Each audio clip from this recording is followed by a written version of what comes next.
வணக்கம். இன்றைய சிந்தனை டிஜிட்டல் விரதம் மேற்கொள்ளணும் அப்படின்னு சொல்லி நம்ம இன்னைக்கு பார்த்தோம். டிஜிட்டல் விரதம் அப்படிங்கிறது ஒன்றும் இல்லை. நாம் இன்னைக்கு எல்லாமே தொழில்நுட்ப இதில் உட்காந்துட்டு இருக்கோம் இல்லையா? காலையில் கண் விழிச்சதுலேருந்து நைட்டு தூங்க போகிற வரைக்கும் நமக்கு ஃபோன் இல்லைன்னா முடியவே முடியறதில்ல.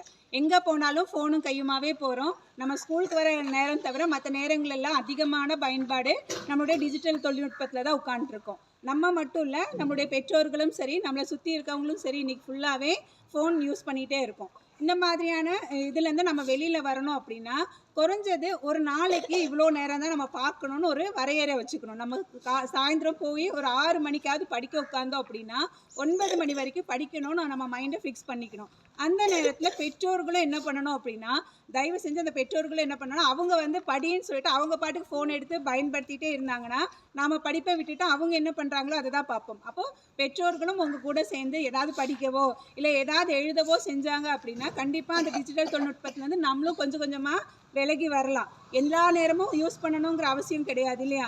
நம்மளுடைய கண்களும் பாதிக்கப்படும். நிறைய பேருக்கு மன அழுத்தம் ஏற்படுது. அதை பார்த்துட்டே இருக்கணும். ஒரு சிலர் ரொம்ப வெறியாகி அடிக்ட் ஆகிடுறாங்க.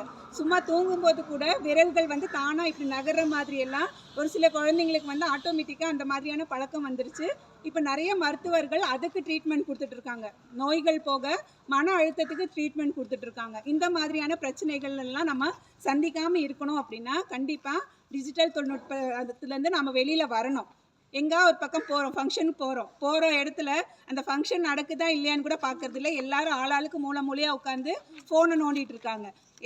நான் என்ன சொல்கிறேன்னா, எந்த ஒரு விசேஷத்துக்கு போகும்போதும் தயவு செஞ்சு ஃபோனை வீட்லேயே வச்சுட்டு போயிருங்க. 2 மணி நேரத்தில் யாரும் ஒன்றும் பண்ண போகிறதில்ல. ஃபோனை வீட்டில் வச்சுட்டு போயிருங்க. இல்லையா அந்த மண்டபத்துலேயோ இல்லை ஏதோ ஒரு ஃபங்க்ஷன் நடக்கிற இடத்துலையோ ஃபோனை எங்காவது ஒரு பக்கம் யாராவது ஒருத்தர் வாங்கி வச்சுட்டு உறவுகிட்ட பேசுறதுக்கான ஒரு நேரமாக அதை பயன்படுத்தணும். அப்படின்னா அட்லீஸ்ட் அந்த 2 மணி நேரம் நாம் என்ன பண்ணலாம், உறவுகளோடு சேர்ந்து பேசுறதுக்கும் அவங்க கூட பழகிறதுக்கும் ஒரு வாய்ப்பு கிடைக்கும்.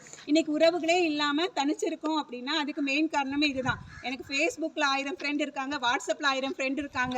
ஆனால் நமக்கு உடம்பு சரியில்லைன்னு பார்க்கறதுக்கு ஒரு ஃப்ரெண்டு கூட இருக்க மாட்டாங்க இல்லையா? நம்ம சொந்த பந்தமும் இருக்காது. ஏன்னா நம்ம யார் கூடயுமே தொடர்பில் இல்லாமல் இருக்க காரணம் நாம் பாட்டுக்கு வேறு ஏதாவது ரீல்ஸ் அந்த மாதிரிலாம் பார்த்து நேரத்தை வீணடிச்சிட்டு இருக்கோம்.